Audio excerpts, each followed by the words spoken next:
commencer. Je pense qu'il y a encore des personnes qui vont venir. Donc, Laurence, si tu veux m'aider à continuer à accepter les personnes. Donc, moi, je me présente.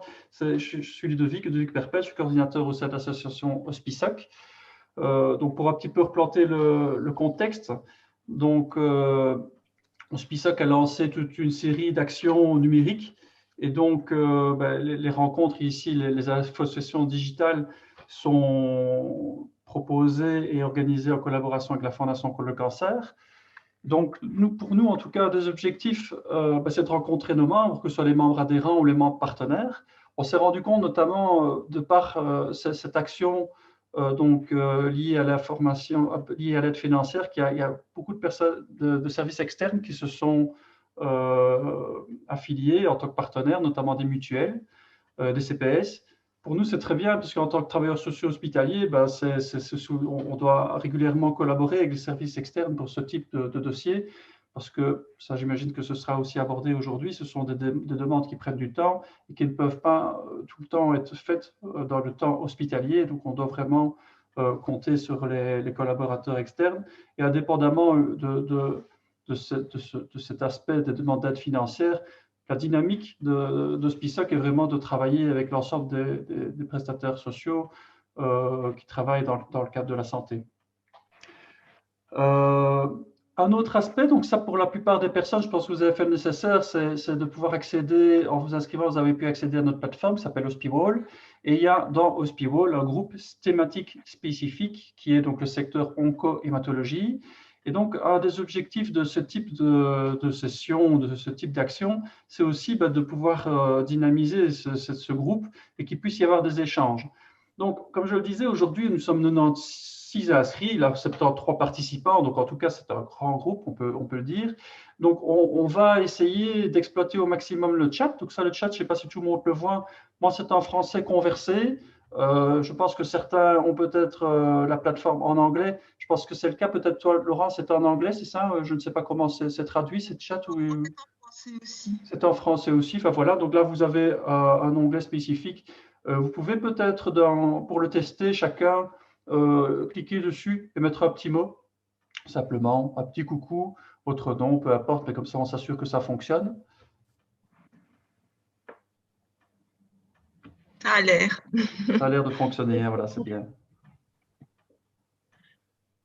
Alors, le principe des infosessions digitales, on avait envie de mettre en place donc, un format court. Donc ici, on est parti seulement pour... on devrait en avoir normalement terminé à midi. Maintenant, vu le nombre, on s'est dit que s'il y restait des questions, on veut bien déborder un petit peu. Mais nous, on a envie de tenir cet engagement d'un format court avec un contenu formatif. L'idée du format court, c'est aussi de se dire on arrive à mobiliser un certain nombre de personnes sur un temps modéré, donc qui ne devrait pas avoir trop d'impact par rapport à la gestion de vos dossiers, par rapport à votre gestion du travail quotidien. Et on l'a évoqué la dernière fois, on va en reparler. L'idée, c'est peut-être aussi de continuer ce type de rencontre parce que ça peut être assez facile de mettre en place ce type de rencontre sur un bref moment. Donc, le timing, à midi, normalement, devrions avoir terminé.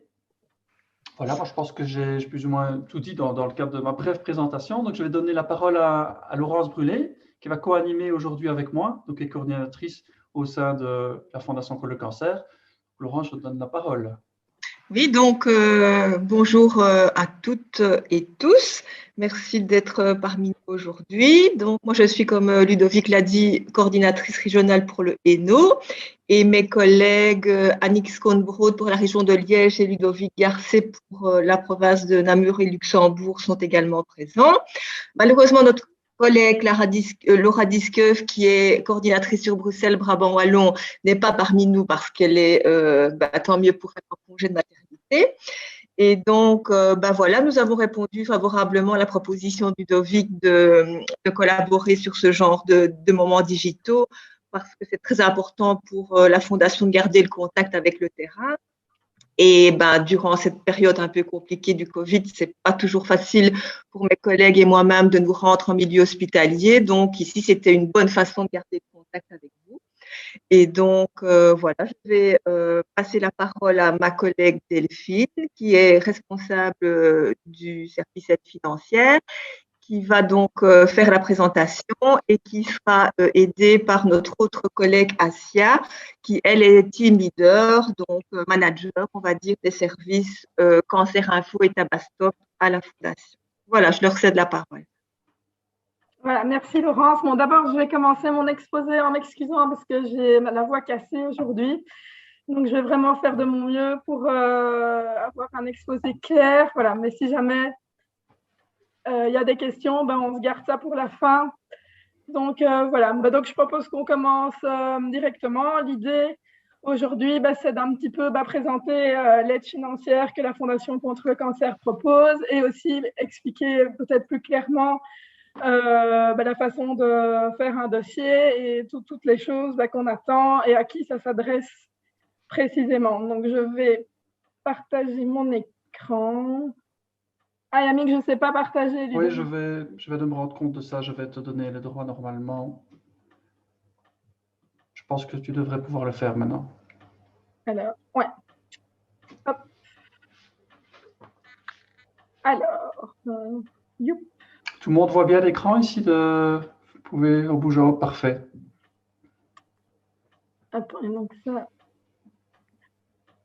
Voilà, donc l'aide financière, donc même si notre pays bénéficie. Oui, allô, bonjour. Vous pouvez juste couper vos micros. Oui. Il y a quelqu'un qui a son micro qui est ouvert. Il y a quelqu'un qui a ouvert son micro. Je ne vois pas qui. Je dois le. 291. Ça va, je coupe. Voilà, ça va. J'ai trouvé. Parfait, okay, tu peux continuer. Mais donc voilà, donc même si notre pays bénéficie d'une des meilleures assurances maladie d'Europe, il reste de nombreux frais qui ne sont partiellement, voire pas du tout remboursés. Et lorsqu'une personne voit son statut modifié, que ce soit parce qu'elle passe en incapacité de travail, par exemple, il est d'autant plus difficile de faire face au coût de la maladie.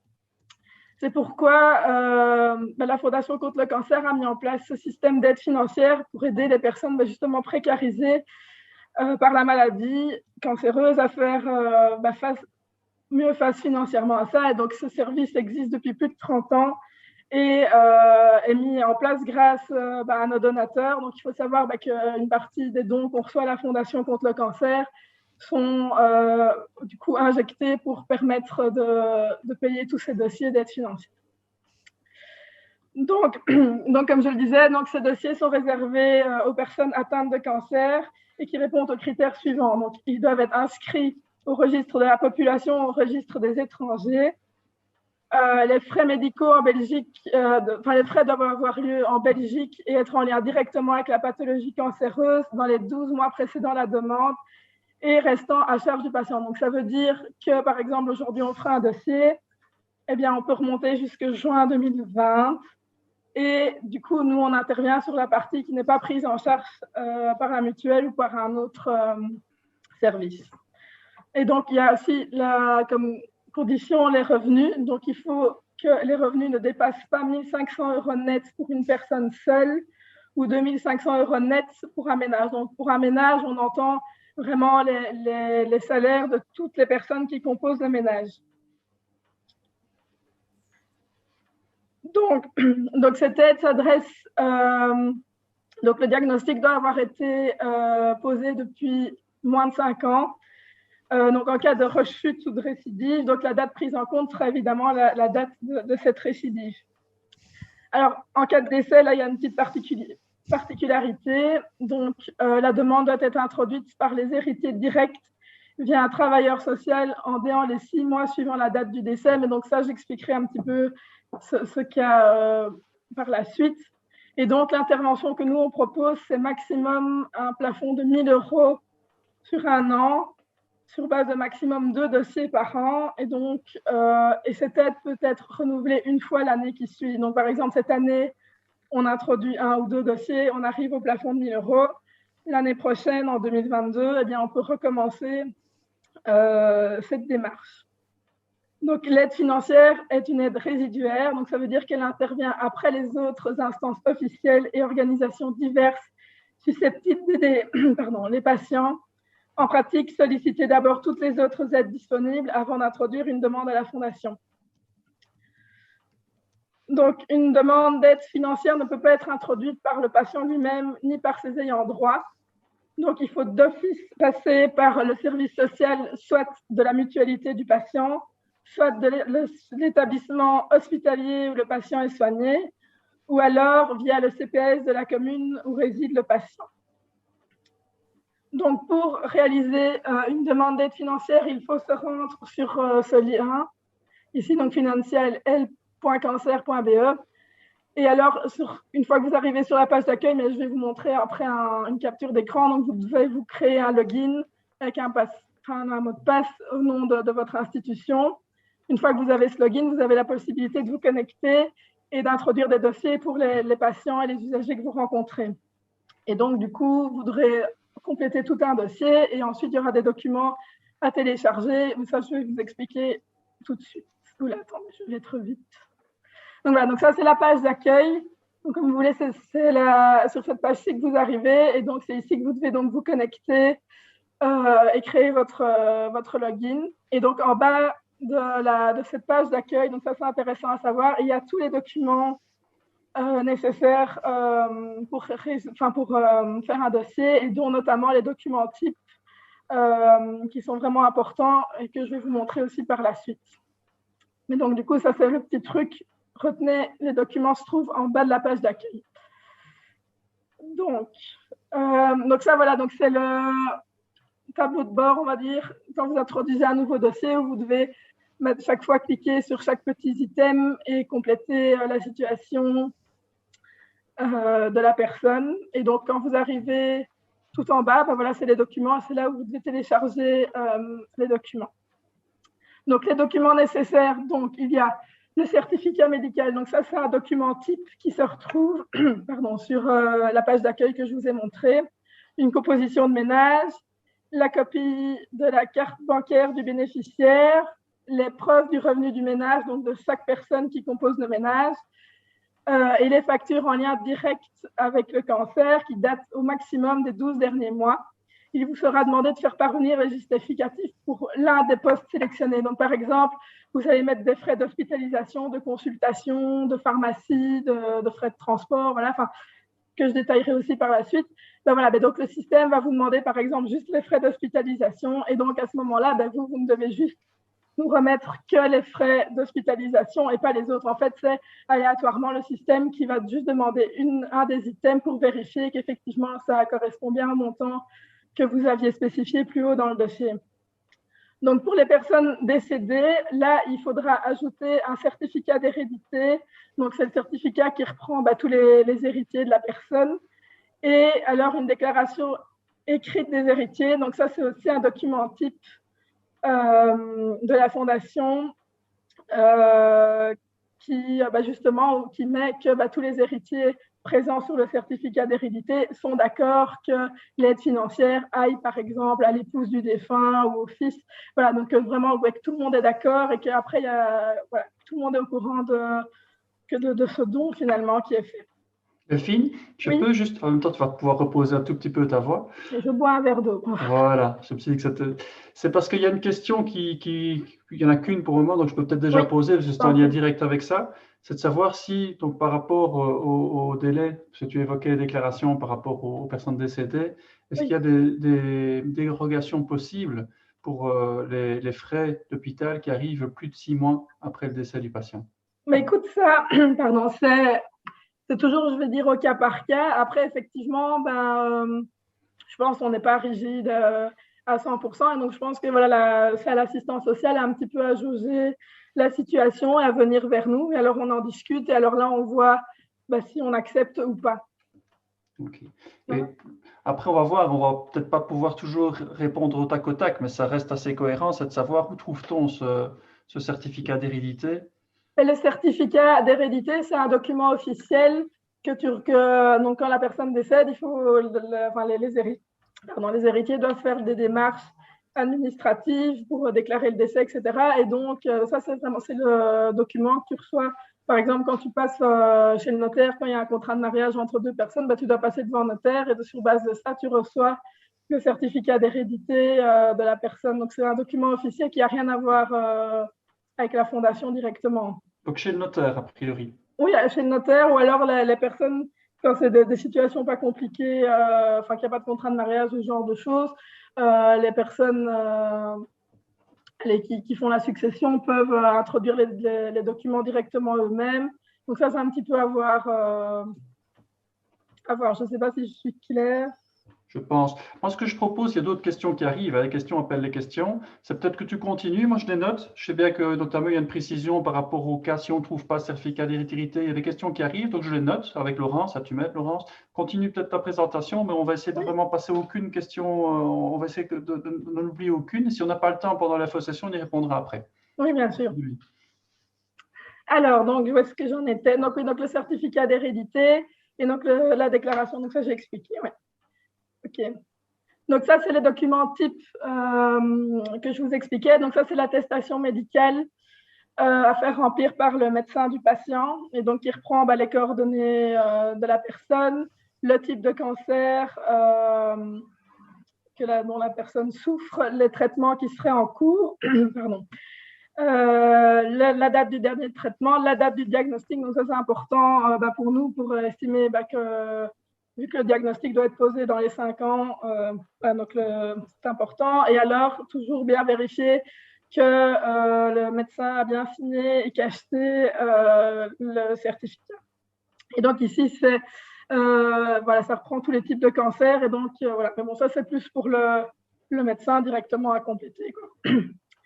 Alors, ensuite, nous avons donc ça. Oui, ça, je pense même que j'ai oublié de le citer dans les documents. Donc ça, c'est le document GDPR, donc le consentement du patient. Donc ça, c'est aussi un document super important, donc document type que vous retrouvez donc sur la page d'accueil, donc qui souligne que la personne, donc le bénéficiaire, est d'accord de recevoir une intervention de la Fondation contre le cancer et que nous garderons ces données pendant 2 ans.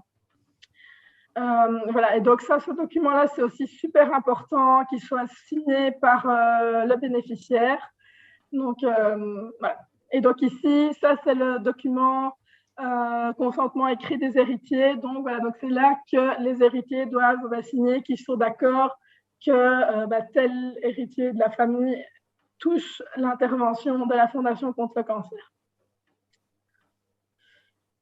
Alors, donc, ici, juste, oui. Parce que comme je vois juste une précision, oui. Je vois que quelqu'un a donné une précision par rapport à l'acte d'hérédité. Donc, elle t'a demandé chez le notaire, c'est l'acte. Donc, j'imagine que c'est l'information, la personne qui l'a mis, c'est une information qui est correcte. J'imagine que le notaire peut fournir l'acte d'évolution auprès du bureau des impôts. Voilà. Ça, l'information, elle est dans le chat, mais comme ça, elle est voilà. Parfait. Voilà. Merci pour cette précision. Donc, les différents types de frais que nous prenons en charge, donc évidemment, c'est en lien avec la pathologie cancéreuse. Et donc, ça va être tous les frais d'hospitalisation. Donc, pour les frais d'hospitalisation, je tiens à préciser que c'est pour des frais en chambre double. Donc, on ne prend pas en compte des frais en chambre individuelle. Donc, ça, c'est important de le préciser. Et donc, du coup, comme j'ai dit tout à l'heure, donc tous les frais que je dis maintenant doivent avoir eu lieu dans les 12 mois. Voilà, donc tout ce qui est consultation et autres réalisations, donc ça c'est au sens large, donc toutes les consultations, les rendez-vous médicaux de la personne vraiment en lien avec son cancer. Donc les frais de transport, ça c'est si la personne pour aller faire ses soins emploie un service de transport comme par exemple Patient Assistance, et donc du coup sur base des factures que Patient Assistance lui remet, il peut alors justifier ses dépenses. On n'interviendra pas dans les frais, par exemple si la personne emploie sa voiture personnelle, on ne va pas intervenir dans le prix de l'essence au kilomètre. Voilà. Donc c'est vraiment par rapport au fait si la personne a un service de transport, là on intervient. Okay.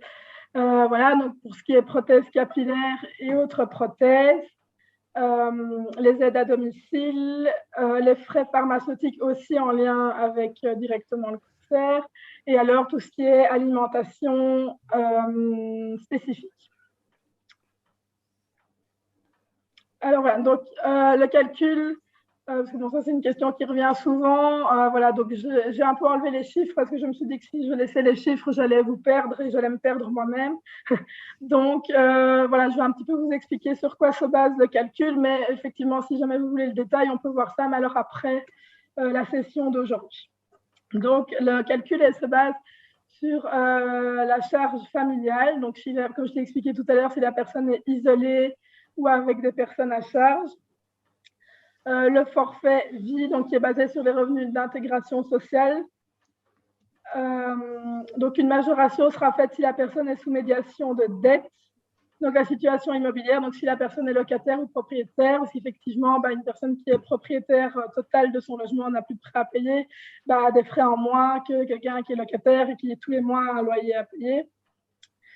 Et alors, la durée de la période de référence du dossier, donc ça, je n'ai pas encore précisé. Donc, quand vous introduisez un dossier, vous devez le faire par rapport à une période de référence. Donc, cette période de référence va, par exemple, je ne sais pas, du mois de mars de cette année jusqu'au mois de juin de cette année.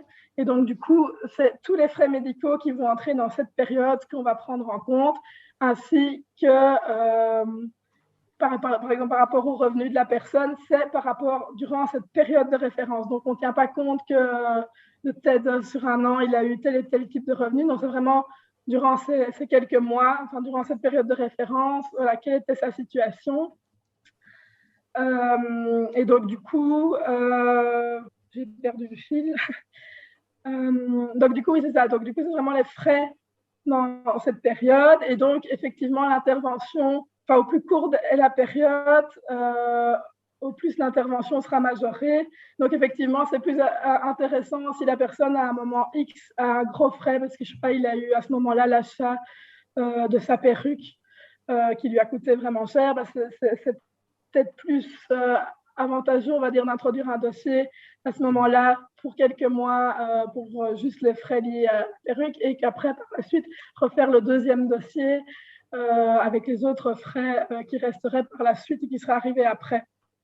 Alors, effectivement, une question qu'on a souvent, c'est oui, est-ce qu'il faut tout réencoder quand on fait un deuxième dossier? Alors oui, parce que la situation de la personne peut changer, que ce soit au niveau salarial, niveau familial, isolé ou personne à charge, voilà, ça peut changer d'un jour à l'autre, enfin pas d'un jour à l'autre, d'un moment à l'autre. Et donc, du coup, effectivement, malheureusement, pour l'instant, il faut tout réencoder chaque fois. Je peux me permettre ici, ça c'est effectivement, moi personnellement, c'est quelque chose que je rencontre souvent, cette problématique-là. Donc, comme tu dis que ça vous est souvent retourné, je me permets d'insister là-dessus. Oui. C'est vrai que ce serait intéressant que les données de base, en tout cas, soient au minimum reportées, parce que le national, a priori, ne change pas. Avoir une forme d'hétéroanamnèse, ça pourrait être vraiment intéressant. Mais j'imagine que vous travaillez là-dessus, parce que ça a l'air de mettre des choses quand même conditionnelles. Oui, j'y arrive. Ah voilà, super. Donc, on a prévu donc de faire une amélioration du système d'aide financière. Donc, du coup, il y a quelques mois, on avait envoyé tous les assistants sociaux qui ont déjà un compte sur l'aide financière. On avait envoyé une enquête auquel vous avez répondu. Et d'ailleurs, merci d'avoir pris du temps pour y répondre. Et donc, voilà, on prend un petit peu le temps de vraiment creuser ça à fond. Et donc, l'idée serait que vers la fin de l'année 2021, on implémente de nouvelles structures dans le programme et de nouveaux items. De revoir les conditions d'octroi et revoir un petit peu l'outil sur des différentes remarques qu'on a reçues. Voilà, c'est ça. Et donc, du coup, dans le but d'améliorer le système et qui colle mieux, effectivement, avec la réalité sociale actuelle qui effectivement évolue. Donc, comme personne de contact, c'est moi, donc Delphine Cog. Vous pouvez me contacter donc, via Cancer Info, donc soit le 0800 15 801 ou alors via notre adresse mail, donc cancerinfo@fondationcontrelecancer.be. Donc voilà, moi j'aime toujours mieux si c'est possible d'être contacté par mail ou quoi, comme ça j'ai le temps d'aller voir le dossier quand il y a une question concrète qui se pose pour tel ou tel dossier, comme ça je peux bien regarder, pouvoir répondre le plus efficacement possible. Après, effectivement, pour des petites questions plus pratico-pratiques, des aides techniques ou autres, c'est peut-être plus facile effectivement par le téléphone. Voilà, mais donc j'arrive à la fin de ma présentation. J'espère que ma voix n'était pas trop horrible. Mais donc voilà. Donc maintenant, je propose qu'on passe aux questions. Donc moi j'ai noté les questions déjà, donc on peut rebondir directement là-dessus. A priori, je vais commencer par rapport aux frais Cette question-là, je ne l'ai pas trop bien comprise, donc je vais la lire. La personne qui l'a écrite n'hésite pas à la reformuler. Donc pour les frais d'hospitalisation, si le patient n'a pas su payer ses factures de clinique et qu'il a des frais qui s'ajoutent à sa facture, ce supplément peut-il être pris en compte? Je ne sais pas qui a posé cette question, éventuellement verbalement, peut-être de la repréciser. Ce sont les frais de retard de paiement, en fait, que la personne a voulu dire, je pense, ici. Je sais pas donc, si la majoration qui est, oui, l'ajout. La personne qui a posé la question, elle peut peut-être… Ah, la personne peut-être n'a pas de micro, peut-être, c'est pour ça. Donc, en général, les frais de consultation sont demandés et les pièces scannées sont… Non, ça, c'est autre chose. Par rapport à la question là, que je vais de formuler, la personne qui l'a posée, c'est peut-être donner un complément de… C'est effectivement les frais qui viennent par après. Elle a répondu, elle parlait des frais de juge de paix. Sur la même période, alors? Non, des fois, ça arrive que de l'assistante sociale rentre des factures où il y a des majorations, des frais d'huissier de justice. Vous voyez, tout ce qui se rajoute quand on ne paye pas nos factures à temps. D'accord. Okay. Et là, on va prendre en compte vraiment le montant de la facture, malheureusement. OK. OK. Alors, l'autre question, c'est par rapport, là on revient un petit peu sur la question du décès. Donc moi, en remarque, ce que je proposais, c'est peut-être qu'on a quelques précisions qui sont mises dans le chat. Ça pourrait être bien qu'au niveau de la fondation, que vous puissiez peut-être ajouter ça au niveau du site pour que ça puisse alimenter la procédure et qu'on ait ces éléments pour savoir comment aller chercher l'attestation. Et ici, il y a une question, c'est de savoir si les enfants… il y a quelques cas particuliers, ça ne va pas répondre, mais s'il y a des enfants ici de personnes décédées qui ne sont pas d'accord de signer, alors que le partenaire a supporté les frais, y a-t-il une solution? C'est un cas très précis. Je ne sais pas si parfois, de manière rencontrer parfois des situations de litige comme ça après le décès où vous devez… ça arrive c'est moi qui l'avais posé parce qu'en secteur, on rencontre quand même des gens qui se sont remariés, qui ne sont pas en bon terme avec les enfants et quelquefois, ils ne signent pas les documents et c'est vrai qu'à ce moment-là, le partenaire de vie est coincé. Là, on doit faire très attention quand il y a des décès. En fait, vraiment, tous les héritiers doivent être d'accord, sinon on ne peut pas faire. Donc ça bloque le dossier indirectement. Oui. Vraiment très important. Il ne faudrait pas qu'un héritier soit… Parce que quelquefois, ils ont refait leur vie avec quelqu'un, mais ils sont restés en mauvais terme avec leurs enfants. La personne décède, ils ne viennent même pas à l'enterrement et la personne qui habitait peut-être depuis 20 ans avec ne sait même pas où les enfants se situent. En attendant, les frais sont bien là. Ils sont réels. Oui, c'est déjà arrivé qu'un héritier soit introuvable aussi, mais malheureusement, ça bloque le dossier. Parce que c'est souvent sur des cas de gens qui sont défavorisés et qui n'ont pas de bien à la base et que les enfants sont dans la nature comme ça et qui n'ont plus de contact ni rien, ils ne savent même pas s'ils sont toujours sur le sol belge ou pas et ils ne vont pas prendre un notaire ni tout ça. Donc ces frais-là, ils sont perdus quelque part pour le partenaire de vie qui, avec ses revenus, a participé aussi à soigner la personne cancéreuse. Donc ici, si je comprends bien, votre position, il y a des situations qui peuvent être argumentées, qui peuvent parfois, où il y a des exceptions, mais je pense que votre position par rapport aux patients décédés est assez stricte, parce que vous restez sur le plan légal, hein, c'est ça? Okay. C'est ça, oui. OK. Et aussi, par rapport aux personnes décédées, on n'intervient pas non plus dans les frais funéraires. Donc ça, c'est aussi peut-être important de préciser. D'accord. Alors, par rapport, il y a deux questions par rapport au CPS. Effectivement, ça peut être intéressant. Ça risque d'amener un débat, mais voilà, je la pose. Hein, c'est de savoir si CPS a payé des frais médicaux. Donc, est-il possible qu'il puisse demander le remboursement ou l'accord du patient, avec l'accord du patient? C'est un petit peu cette question. Effectivement, le CPS intervient de manière résiduaire. La Fondation contre le cancer n'est pas, selon moi, un organisme officiel, en tout cas. Donc, voilà, qui intervient le premier? Moi, ma position… je vous invite à réagir. Ma position, c'est de se dire que c'est d'abord le CPS et puis la Fondation. Je ne sais pas si elle est partagée. J'invite même les personnes du CPS à voir s'ils sont d'accord avec moi, mais c'est comme ça que je rentre mes dossiers. Tout à fait. Non, la Fondation n'a pas vocation à prendre la place du CPS. Donc, c'est le CPS d'abord qui doit intervenir. Et puis, la Fondation, s'il y a un avis défavorable du CPS.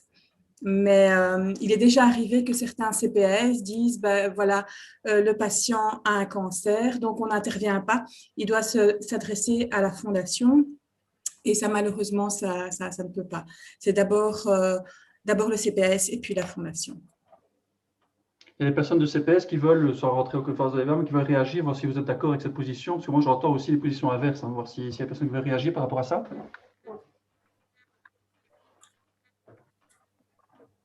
Vous êtes tous d'accord, c'est parfait. Ah, je vois qu'il y a dans le chat peut-être une intervention préalable de CPS obligatoire. Je pense qu'on a un peu répondu à la question ici. Mme Sontak qui pose la question. Donc, a priori, donc ici, la question, c'est de savoir si c'est… Moi, je ne fais pas une demande au CPS à chaque fois, mais si on se rend compte que la personne rencontrerait les conditions pour pouvoir bénéficier d'une aide du CPS, oui, effectivement, je le fais avant d'interpeller la fondation. Oui, voilà. Oui, voilà. C'est surtout ici, pour les gens qui bénéficient déjà d'une aide du CPS, on va d'abord demander au CPS pour voir s'il est dans les conditions pour avoir une intervention avant la fondation.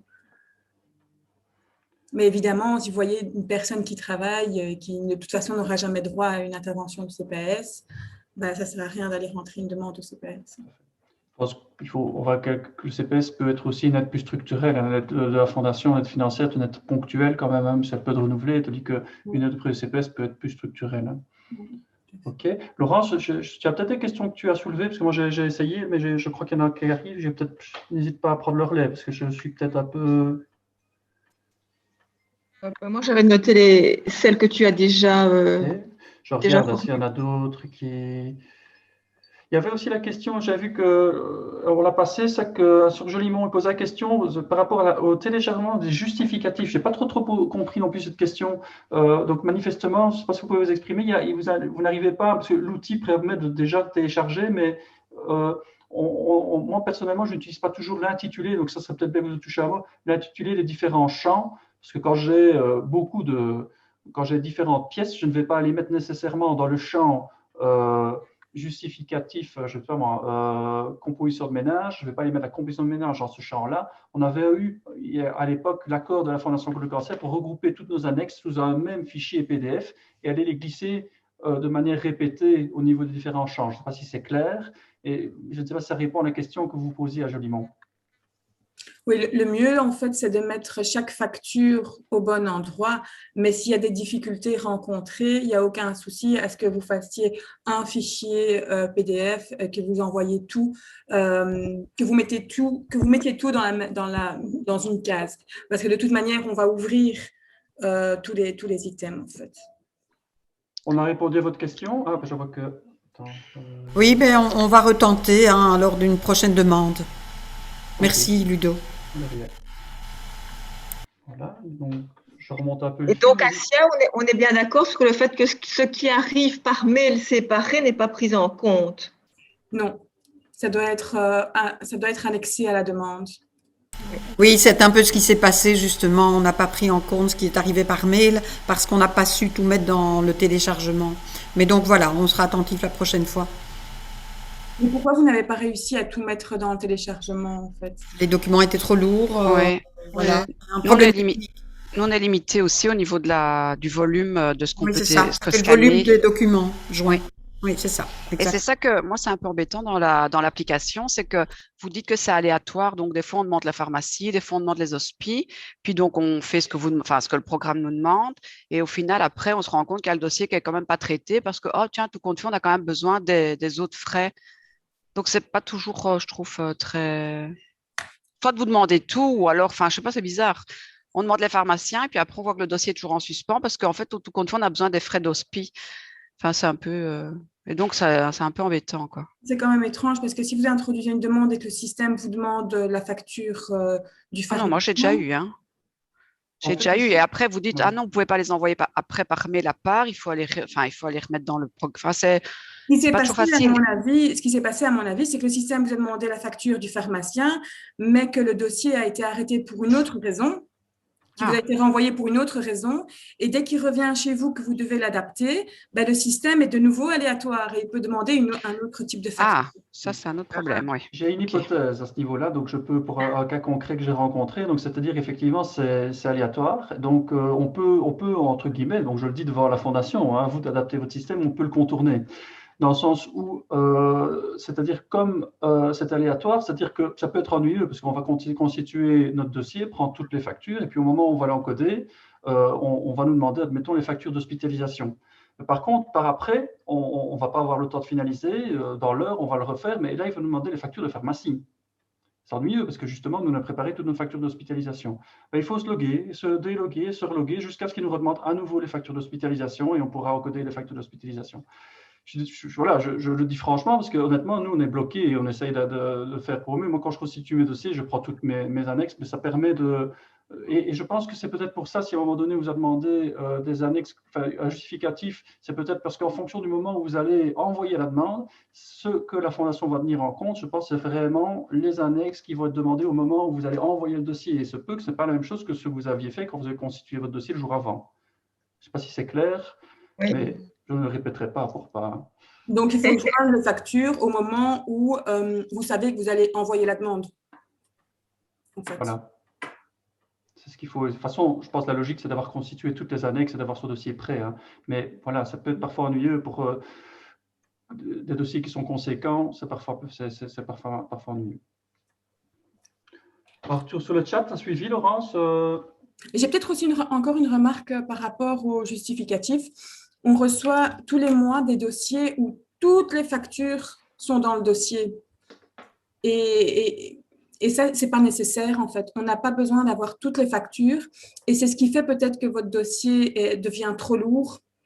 Le volume est trop conséquent. Donc, peut-être vraiment juste scanner la facture, envoyer la facture nécessaire. Voilà, c'est la parenthèse. Il y a parfois des dossiers où même si on ne demande que les hospitalisations, quand on est en hospitalisation 2 jours, en chimio, etc., le fichier est de toute façon trop lourd. Donc, c'est ça qui coince aussi. C'est que les fichiers sont parfois trop lourds parce qu'on peut avoir une multitude de factures, même si on est dans le même poste. Je veux dire, une hospitalisation peut déboucher, enfin, les frais d'hospitalisation peuvent déboucher sur plusieurs factures. Et là, c'est le fichier PDF qui est trop lourd. Je peux répondre. Je ne sais pas si peut-être la Fondation veut répondre par rapport à ça. Moi, je n'ai rien entendu parce que Donc ici, manifestement, c'est un problème de fichier. Moi, personnellement, je n'ai jamais rencontré le problème. J'ai déjà envoyé des gros dossiers d'un fichier trop lourd. Donc là, il faut peut-être aussi se poser la question, quand on scanne le document, c'est peut-être plus technique, mais avoir le PDF, le volume qu'il a. Parce que si on scanne en couleur, ça va prendre plus de place que si on scanne en noir et blanc. On a aussi toujours la possibilité, je ne sais pas qui pose la question, dans quel secteur c'est, mais on a aussi… on a la possibilité aussi peut-être de déposer, de mettre un lien dans le rapport social vers un serveur externe. Mais honnêtement, quand vous voyez le nombre de postes auxquels on peut déposer donc chaque champ, il y a le champ, donc on peut rapport social, enfin le champ, je n'ai pas de demande devant les yeux, vous pouvez peut-être m'aider, mais il y a la composition de ménage, il y a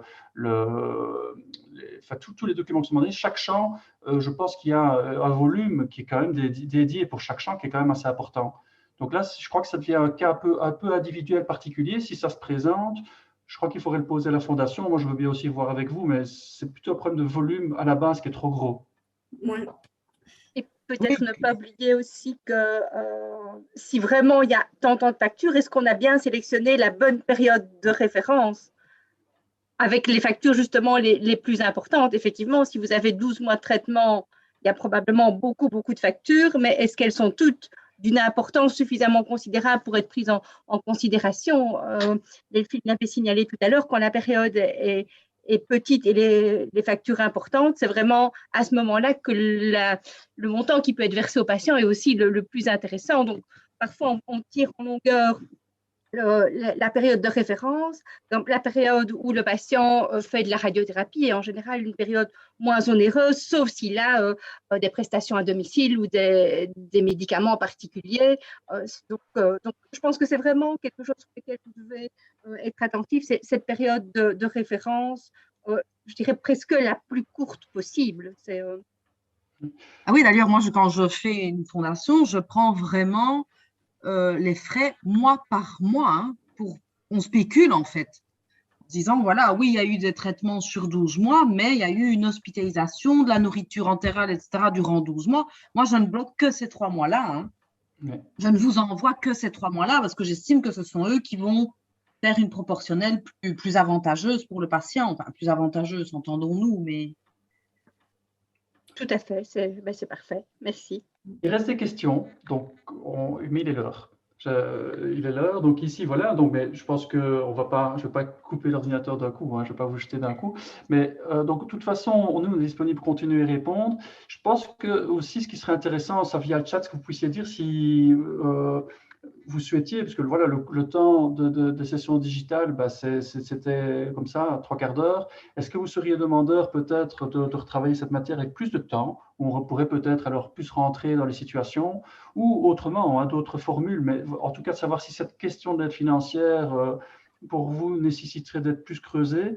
Je pense aussi qu'il peut y avoir parmi nous, parmi les personnes présentes ici, mais parmi aussi, je faisais référence au groupe qui est sur Hospital, des personnes qui ont l'habitude de faire des demandes, qui peuvent aussi être des personnes ressources. Donc, je pense que c'est aussi une possibilité. Donc, voilà, n'hésitez pas peut-être par rapport au chat à mettre un petit mot par rapport à ça. On va retravailler, comme ça avait été évoqué la dernière fois avec la Fondation Bleu Cancer, de proposer des sessions, pas nécessairement sur l'aide financière, hein, mais sur des sessions, sur des sujets qui nous touchent. Donc, n'hésitez pas aussi à nous faire part des sujets que vous souhaiteriez autour desquels vous souhaiteriez échanger. Ce qui est vraiment super intéressant aussi, c'est la diversité, hein, des personnes qui sont présentes ici, donc personnes de CPS, des personnes de mutuelles, des personnes de services sociaux hospitaliers, des personnes de la Fondation, des personnes qui viennent un peu de partout ici de la partie francophone. Donc ça, c'est vraiment, vraiment intéressant. En tout cas, moi, de mon point de vue, je suis vraiment, vraiment content d'avoir pu faire cette session. C'est court, c'était le deal au départ.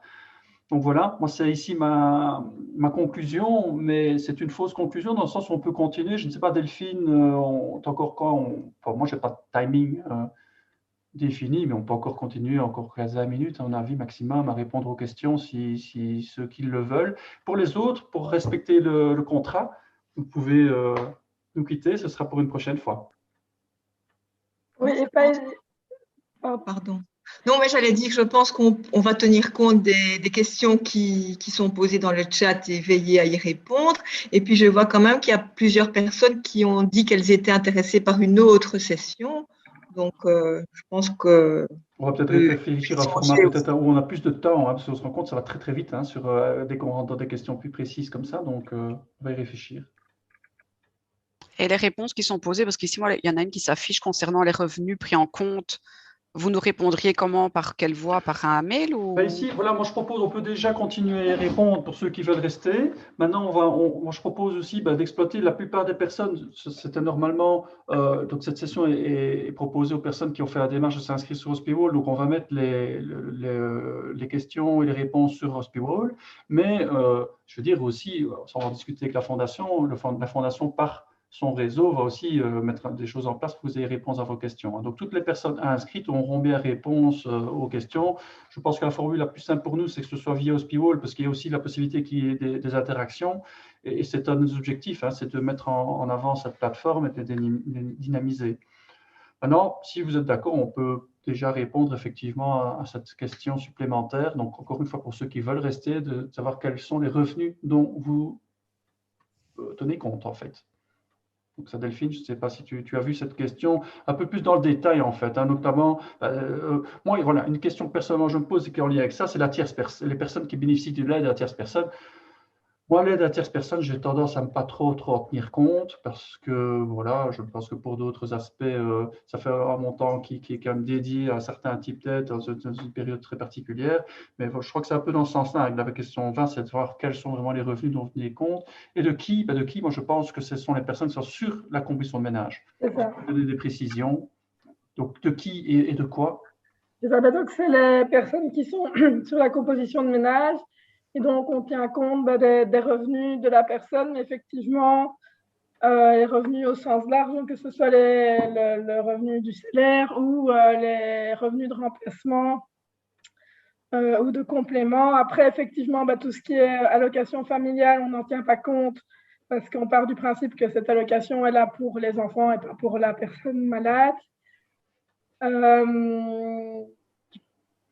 Qu'est-ce qu'il y a encore d'autre qu'on ne tient pas encore en compte les loyers, les revenus locatifs, on n'en tient pas compte. Oui, c'est ça. Tout ce qui est, voilà, si une personne a un bien qu'elle fait louer, ça, on ne tient pas compte non plus. Mais donc, c'est vraiment plus le salaire ou le revenu de remplacement que la personne touche.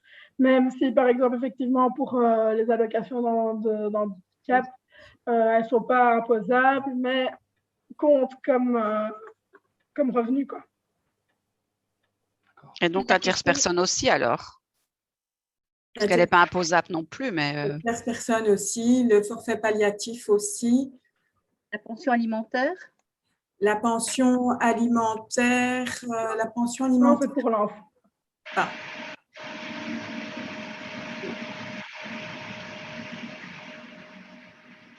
Il y a eu un bruit parasite, mais je ne sais pas. Un avion qui est passé, je ne sais pas. Ok, je ne sais pas si la réponse. Voilà, c'est vrai que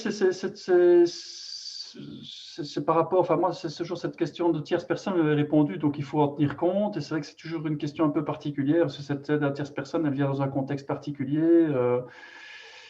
Voilà, c'est vrai que c'est toujours évident, avec une marge de manœuvre aussi qui est de notre côté, mais c'est pas évident. C'est pas évident ce genre de questions. Les montants sont quand même élevés en aide à la tierce personne mutuelle. Oui, du coup, oui, tout ça. Donc, ça fait vite dépasser le plafond en vigueur. Ah, clairement. Ah, oui, parce que, bon, en général, ils ont plus de 500 € en plus de leur indemnité de mutuelle. Donc, Ou peut-être revoir les plafonds au niveau des revenus. Je ne sais pas si la tierce personne, c'est quelque chose que vous seriez ouvert à discuter, parce que c'est une aide qui arrive dans un contexte bien particulier et qui n'a pas pour but de payer les frais d'hospitalisation ou les frais qui sont déjà en cours, mais vraiment pour d'autres types d'aides. C'est pour mettre en place des structures qui permettent à la personne de moins dépendre de son entourage. Pour avoir l'aide à la tierce personne en mutuelle, il faut quand même réunir 11 points sur 18 en perte d'autonomie. On est bien sûr ouvert à toutes les suggestions, et comme on est de toute façon en période de réflexion sur le service, c'est vraiment le moment. Hein, d'accord. Donc de faire part de toutes vos remarques. Hein. Et le montant les plafonds vont aussi être soumis à réflexion, parce que c'est vrai que les plafonds sont les mêmes depuis de nombreuses années, donc tout ça va être revu. Parce que si alors le débat est ouvert pour les tierces personnes inamides, donc mutuelles, peut-être penser alors aussi à l'aide à l'intégration octroyée par la DGPH, le service public fédéral sécurité sociale, puisque l'aide à l'intégration, elle a aussi pour pallier à une perte d'autonomie dans les actes de la vie journalière. Donc voilà, peut-être. D'autant qu'il y en a qui cumulent les deux et ils peuvent, c'est légal. Oui. À ce niveau-là, on a des gens de mutuelle qui ont l'aide à la tierce personne et qui ont aussi l'allocation pour personnes handicapées. En fait, le plus simple, c'est de tenir compte que des revenus qui sont imposables. Oui, si ce n'est que l'objectif de l'aide de la Fondation, c'est d'aider le patient à faire face à ses frais médicaux en lien avec le cancer. Et cette tierce personne, c'est l'allocation d'handicapé. Et l'objectif, c'est d'aider aussi le patient à faire face à sa situation de maladie. Donc, on est effectivement amené pour cette raison-là à en tenir compte, mais parce que ces aides qui sont des aides officielles des pouvoirs publics sont effectivement d'une part prioritaires sur celles de la Fondation qui sont en fait des aides privées. Mais c'est un des éléments qui peut être soumis à réflexion via le département. Mais c'est en tout cas une des raisons pour lesquelles on en tenait compte, sauf si je me trompe, Massia. Est-ce que par rapport à ce type de questions, donc j'entends qu'il y a une ouverture et que vous allez rediscuter de ça, est-ce que éventuellement des personnes par rapport à ce groupe, hein, ou au travers de notre association ou autre, vous seriez ouvert aussi à ce que nous amenions nos arguments, entre guillemets? Parce que si on le fait, hein, vous les entendez, vous les notez, c'est peut-être suffisant, mais si je veux dire, on peut peut-être aussi vous aider à apporter des messages vers vos conseils d'administration et autres. Hein. Donc, faut pas hésiter. Disons que c'est pour ça que nous avions fait l'enquête, pour vraiment avoir l'avis des personnes de terrain qui rencontrent les patients tous les jours.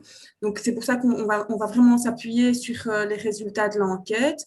Maintenant, on peut toujours peut-être organiser une table ronde à un moment donné quand on aura fait notre petite réflexion et le tri dans les résultats de l'enquête, avec les personnes qui le souhaitent, oui. Ok. Ça peut être très intéressant. Je ne sais pas si Laurence avait une question. Moi, il y en a une que j'ai vue passer. Je sais bien parce que je vois des questions, il y a des gens qui répondent, donc ça c'est super. Il y a notamment une question, c'est quelqu'un de la CPS qui pose la question, est-ce qu'à l'hôpital, systématiquement, vous informez les patients, ce que vous voyez? Effectivement, je pense qu'ici, ça peut, je disais tout à l'heure, on doit travailler ensemble. Donc, il est possible que nous détections des patients par divers mécanismes. Enfin, un hôpital n'est pas l'autre, mais on va pouvoir détecter des patients, mais parfois pas. Et donc, je pense qu'ici, c'est le temps. Aussi, le temps hospitalier n'est pas nécessairement le temps de l'extérieur et vice-versa.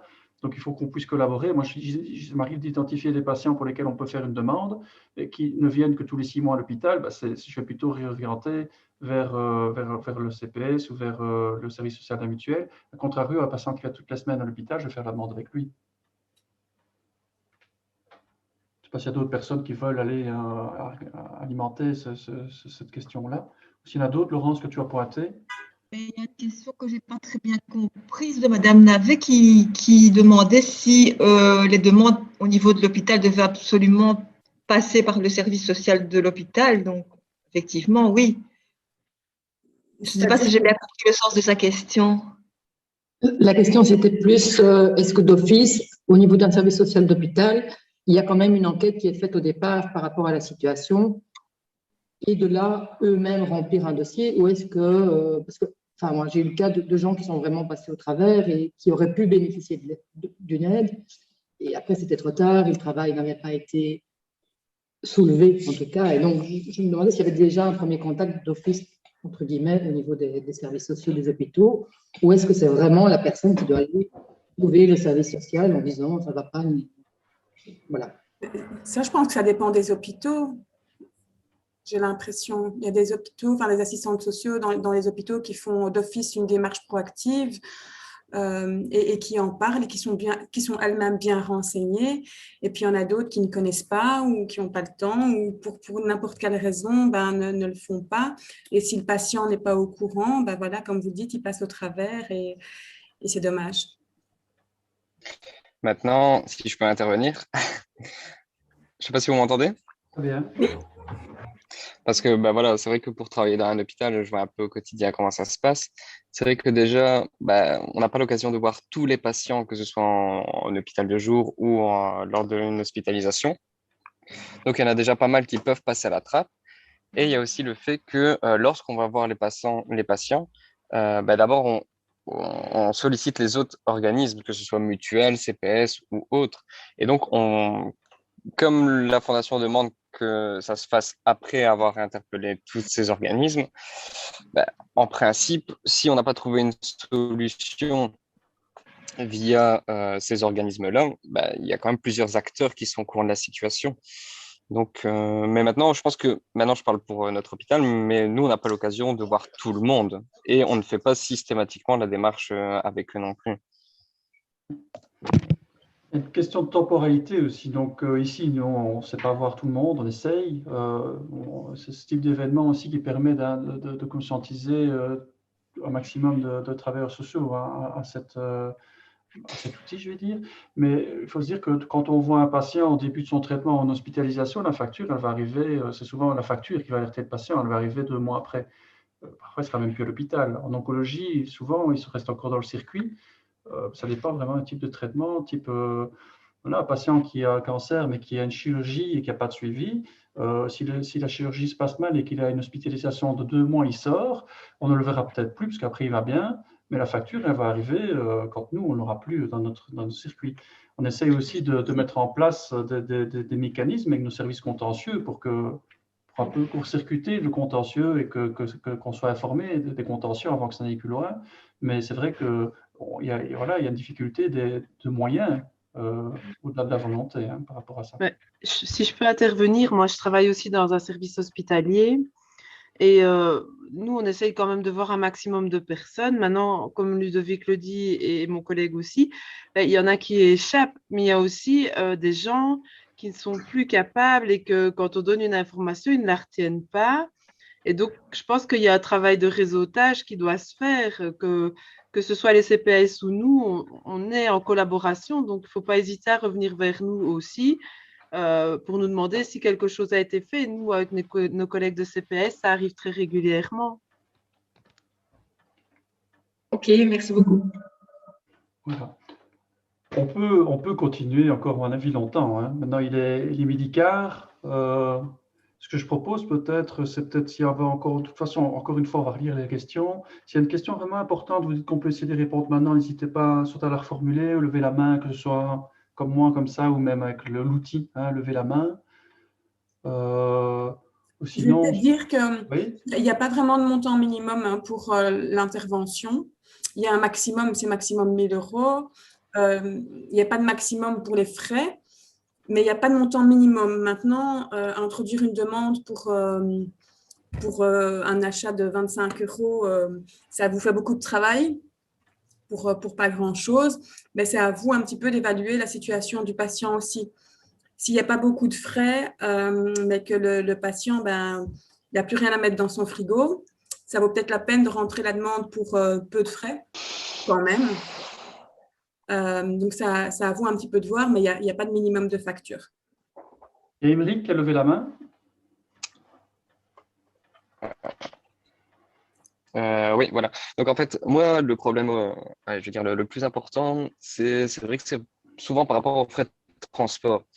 C'est vrai qu'il y a certaines mutuelles qui interviennent vraiment de manière optimale à ce niveau-là, mais il y en a d'autres que voilà, c'est un peu plus compliqué. Et souvent, c'est vrai que enfin, moi en tout cas, je ne fais pas la démarche auprès de la Fondation Cancer parce que au niveau du revenu, il est déjà au-dessus. Au niveau des, par exemple, si la limite c'est 1 500 €, je pense. 1 500 € pour un isolé. Donc, si par exemple il est au-dessus, je ne la fais pas maintenant. Est-ce que il existe des exceptions dans le sens où si les frais de transport sont tellement importants que dans son quotidien, voilà, ça a vraiment un impact, mais que malgré tout, il a un revenu qui est supérieur à votre limite, est-ce qu'on peut quand même introduire la demande ou alors ça va être de toute façon refusé? Alors, vous pouvez toujours introduire la demande. Je ne sais pas si j'ai été clair. Oui, vous avez été clair. Ce qu'il y a, c'est que, Même si que ce soit pour les frais de transport ou pour autre chose, en fait, s'il y a un dépassement et si le dépassement n'est pas trop important, vous pouvez toujours introduire la demande et bien justifier dans votre rapport social pourquoi à vous, ça vous semble important qu'il y ait quand même une intervention. Et puis, on regardera en interne si une exception est possible ou pas. Mais je vous dis, un dépassement de 50 €, ça ne va pas donner la même chose qu'un dépassement de 300 €, vous voyez. Mais c'est parce qu'en fait, c'est vrai que pour avoir souvent eu le souci, même si par exemple une personne, j'invente, elle gagne 1 700 €, donc il y a déjà quand même 200 € de différence avec la limite.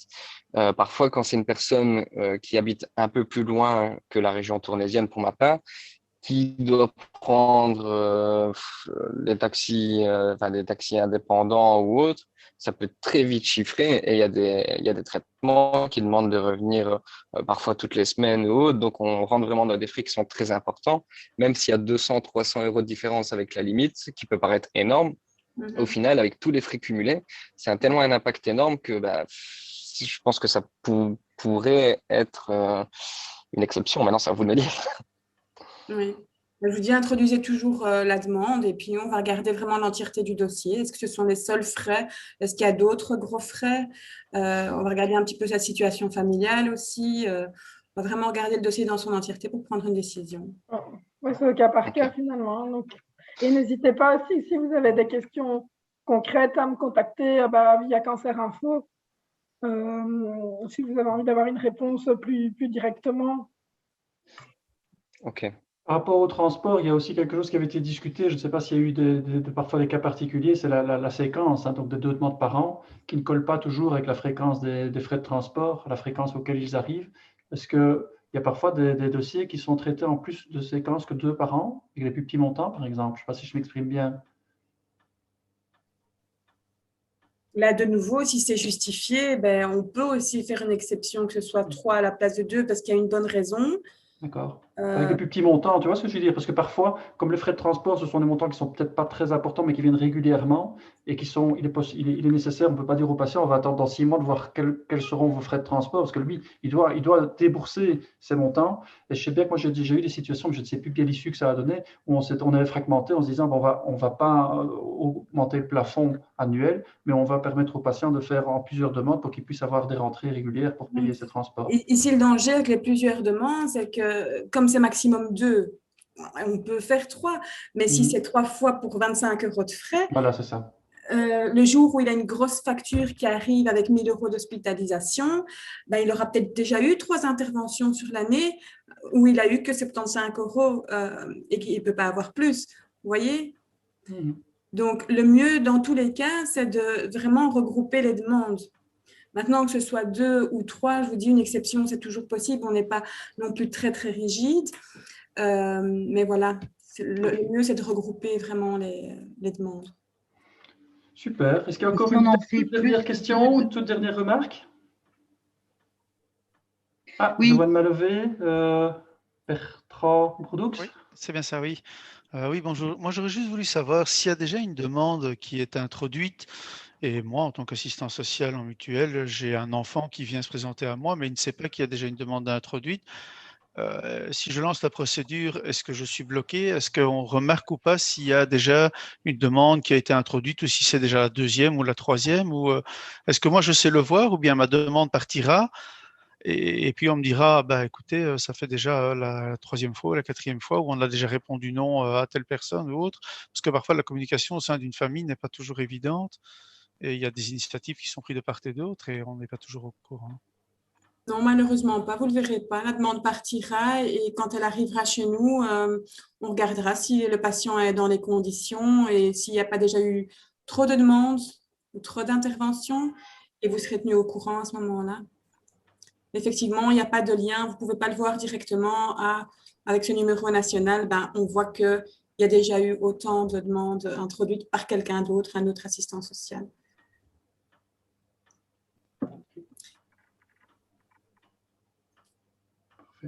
Est-ce que le système informatique bloque s'il y a déjà eu 2 demandes? Est-ce qu'il va nous bloquer pour une 3e éventuellement ou pas? Vous ne serez pas bloqué, non. Non. Mais par contre, vous pouvez le voir si vous avez déjà introduit les dossiers que vous avez introduits par le passé pour le patient. Normalement, ils sont dans le tableau de bord. Et à ce moment-là, vous savez que il y a déjà eu autant de demandes. Je ne vais pas en introduire une 3e. Oui, mais ça, on peut le voir pour les dossiers que nous avons introduits. Oui, effectivement. Si c'est un autre assistant social, vous ne le verrez pas. Okay, on voit quand même quelque chose. On ne s'est pas entré dans le dossier de demande, mais on voit quand même qu'il y a eu quelque chose d'autre de fait. Enfin, j'ai déjà eu la situation et on voit qu'il y a eu un autre dossier qu'on ne sait pas ouvrir. Ah oui. Oui. Et ça, c'est vrai que c'est une remarque, en tout cas au niveau de notre service, on est amené à travailler ensemble sur un même service. Et c'est vrai que c'est parfois une difficulté, c'est qu'on doit rester titulaire du dossier, parfois avec des patients qu'on ne suit plus, parce qu'ils changent de service. Et c'est vrai que pouvoir passer la main sur un même dossier, ça pourrait être pas mal. Mais ça, dans le cadre de la protection de la vie privée, je ne sais pas si c'est permis, s'il y a moyen de faire quelque chose. Et que vous puississiez voir si avec tel numéro national, il y a déjà eu une demande qui a été introduite, je ne suis pas sûre. Et ici, je parlais même au sein du même service. Tu vois, par exemple, moi et mes collègues, on est plusieurs à travailler dans le pôle onco. Si moi j'ai commencé un dossier, et par exemple je vais être absent et pour les vacances c'est déjà présenté, je vais être absent, après j'ai pu justifier, j'ai dit que j'étais en congé, vous avez augmenté le délai, mais je n'ai pas pu demander à ma collègue de continuer le dossier parce que je n'étais pas là, parce qu'elle n'a pas la main, elle ne sait pas rentrer. Aussi, il faut que je donne mon code et mon mot de passe, mais ce n'est pas le principe. Hein. Non, peut-être à noter, ça, voilà, je pense qu'il va rester des petits détails. Maintenant, je propose de toute façon les questions, on va les reprendre. La plateforme, je vais vous aiguiller vers celle-là, mais on verra aussi avec la fondation comment on peut aussi ne pas figer. C'est pas le but, on ne veut pas s'accaparer les échanges, hein, mais on a vraiment envie d'essayer de les orienter vers notre plateforme. L'avantage, c'est que s'il y a de nouvelles questions, on pourra aussi y répondre. Je vous remercie à tous parce qu'on a débordé, ce n'était pas le but, mais on a débordé presque une demi-heure. Et voilà, c'était vraiment super intéressant en tout cas. Et voilà, je ne sais pas si au niveau de la fondation, vous voulez dire un petit mot aussi pour conclure, ou si vous voulez continuer, je ne sais pas. Moi, j'ai trouvé, c'est toujours un plaisir de réexpliquer un petit peu l'aide financière parce qu'on est conscient que ce n'est pas toujours très simple en tant qu'assistante sociale de constituer un dossier. Donc, on est content de pouvoir apporter des éclaircissements. Et on est disponible pour toute autre question, donc, par téléphone, par mail, donc, à une autre info. voilà, donc c'est vrai que c'est effectivement, c'était chouette pour moi de vous rencontrer.